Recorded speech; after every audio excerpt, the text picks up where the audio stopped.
هذا قال قدامك صنعاء. خلاص خلاص ولا كلمة يا عبدو عسر. افتضحتوا يا قبائل صنعاء.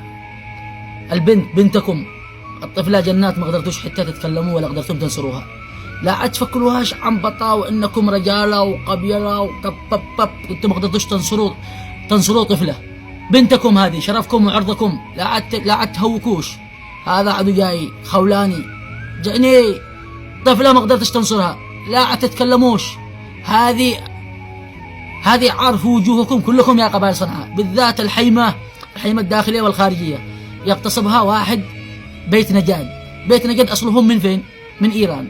فرس، مجوس، روافض أصولهم. ادخل اكتب على بيت نجاد تشوف من أصولهم من إيران، من جماعة الخميني. ودعس عليكم يا قبائل صنعاء اللي مسوون فيها رجالة. ما قدرتوش تنصروا طفلة سنة قضيتها وعليها 1.5 سنة ما قدرتوش تنصروها ولا عاد لكم كلمة، لأنكم مطعونين. ما عاد فيكمش حتى ذرة من الرجولة. هذا جاي تهوك عندي.